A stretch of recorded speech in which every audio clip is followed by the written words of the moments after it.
Bonjour et bienvenue dans cette nouvelle vidéo. Aujourd'hui nous allons voir quelques astuces pour améliorer votre grand oral.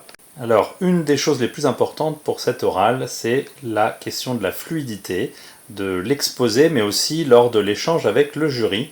Il faut absolument renvoyer la balle quand il y a une question, demander des précisions si vous n'êtes pas sûr, mais éviter de laisser des blancs. Il faut essayer de parler sans interruption, que ce soit au moment de votre présentation ou avec les jurys. Donc on retrouve ça dans ce barème indicatif. Vous voyez qu'à de nombreux endroits est évoquée la fluidité et de façon générale la qualité de votre interaction, de votre échange. Donc c'est ce qui va jouer pour une partie importante de la note. Donc il ne faut pas se laisser déstabiliser et éviter de laisser trop de blanc. Un autre aspect qui est important, c'est le choix du vocabulaire. Donc dans cette vidéo, je n'aurai pas le temps de développer beaucoup ça, mais simplement je vous renvoie vers les vidéos que j'ai fait pour vous aider à l'écrit sur le vocabulaire. C'est ce genre de mots qui va être important d'utiliser pour votre oral, pour garder une logique et un raisonnement qui soit adapté.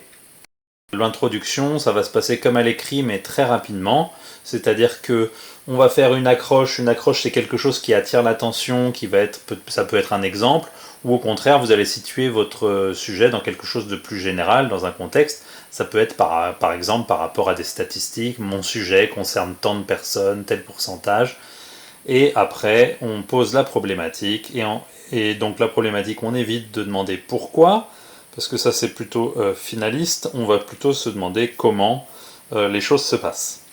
Et ensuite on annonce le plan très rapidement en une phrase ou deux, mais on ne s'éternise pas là-dessus. Pour ce qui est du barème, vous avez aussi la question de l'argumentation.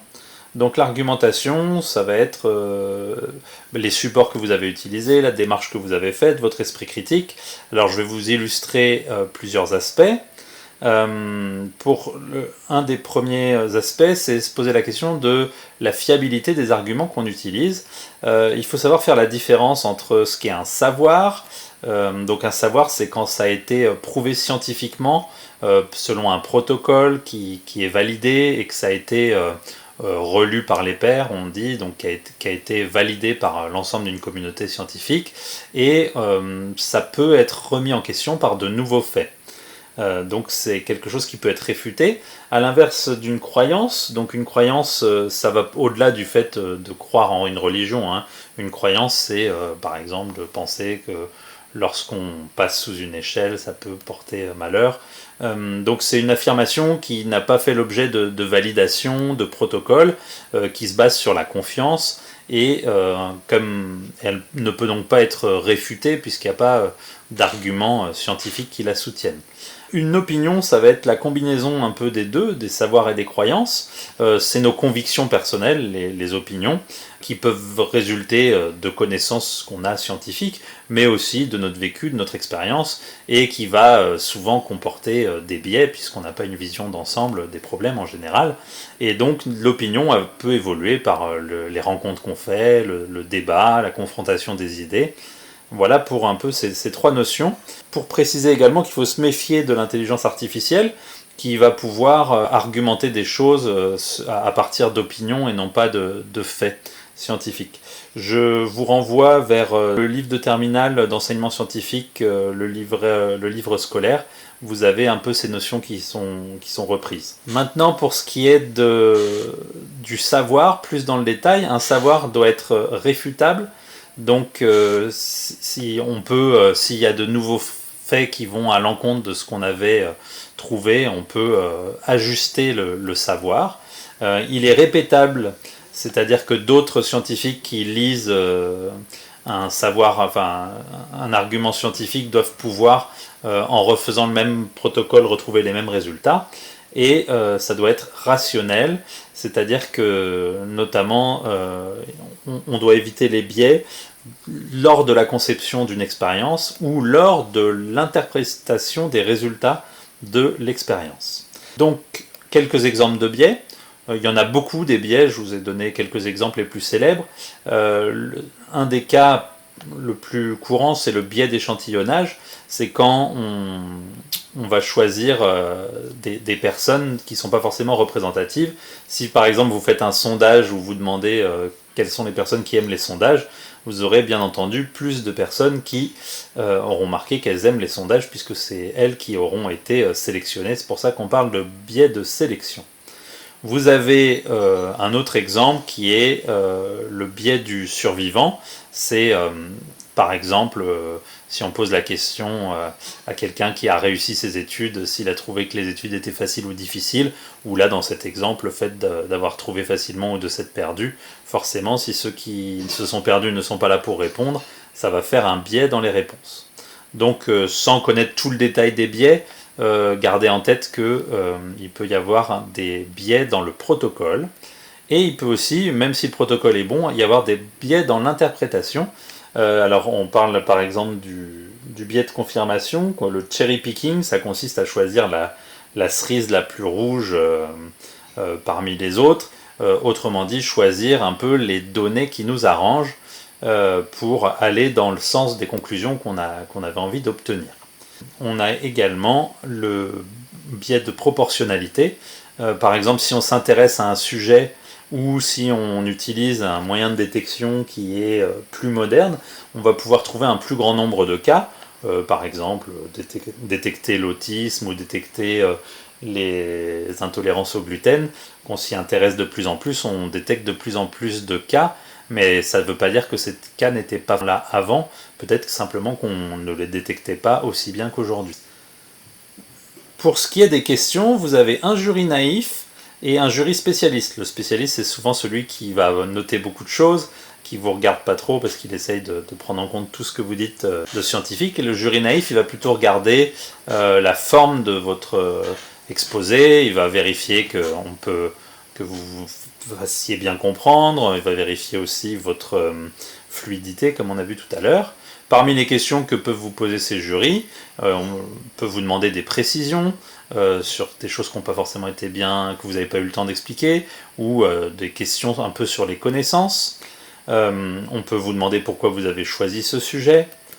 On peut également vous demander quelle a été votre démarche. Est-ce que vous avez été sur le terrain, posé des questions à quelqu'un, ou est-ce que vous avez cherché dans des articles, est-ce que vous avez fait un sondage? Et c'est pour ça que c'est bien d'avoir d'autres choses que l'IA pour avoir fait son exposé.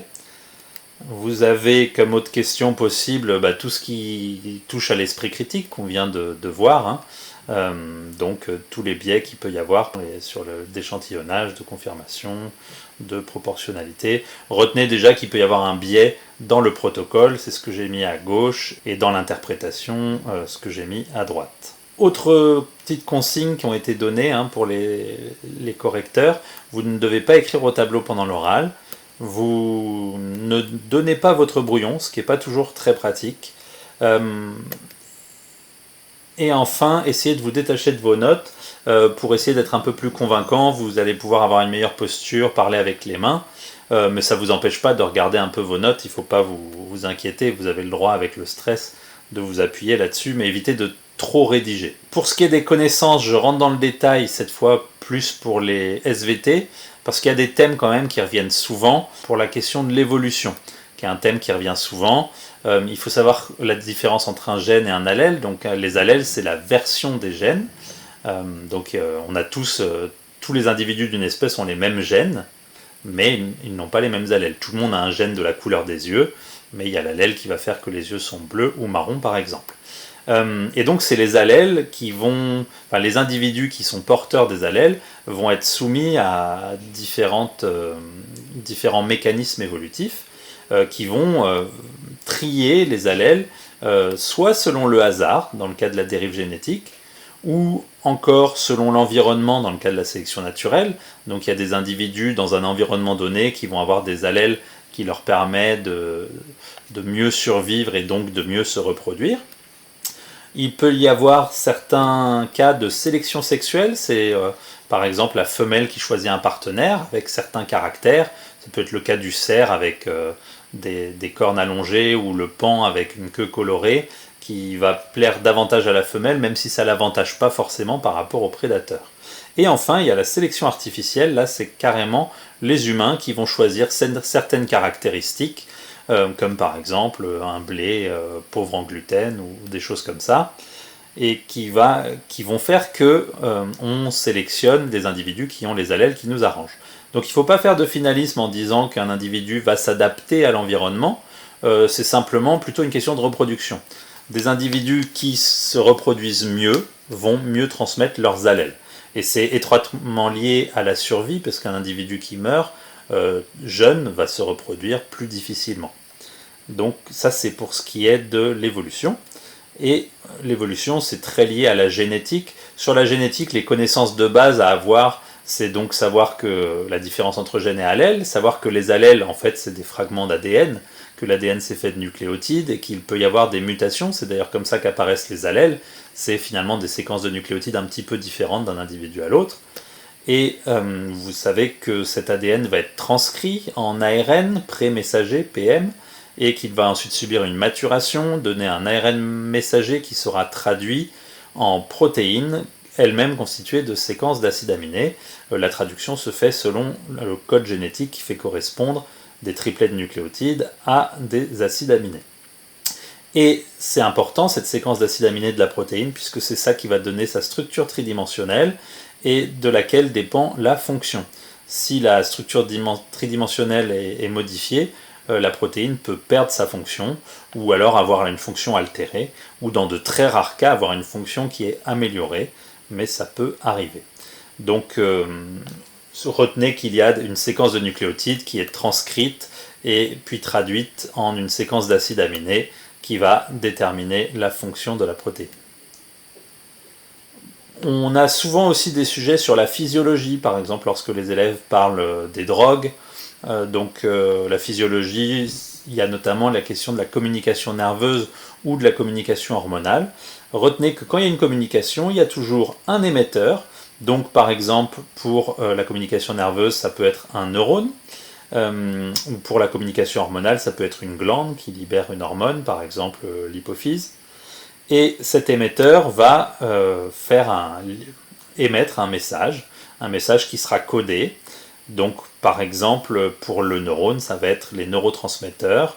Pour les hormones, le message, ça va être la concentration en hormones. Donc c'est ça qui va coder le message. Et pareil, la concentration en neurotransmetteurs va coder le message. Et ce message, il est reçu par un récepteur. À noter que le récepteur, il doit posséder des caractéristiques qui lui permettent de détecter le message. Quand vous faites des exposés, c'est bien d'aller jusqu'à l'exemple cellulaire. Par exemple, pour un neurone, le neurone qui reçoit les neurotransmetteurs, il doit avoir des récepteurs aux neurotransmetteurs. Une cellule qui réagit à une hormone, elle doit avoir des récepteurs à l'hormone. Les récepteurs sont des molécules de type protéine. Et le récepteur, recevoir un message, il y a une utilité, ça donne une réponse. Donc là, par exemple, vous êtes en train de m'écouter et le message, c'est l'ordre de mes mots. Et votre réponse peut être de liker cette vidéo, par exemple. J'espère qu'elle vous aura un petit peu aidé pour préparer votre grand oral. Et je vous souhaite bon courage si jamais vous passez l'épreuve bientôt.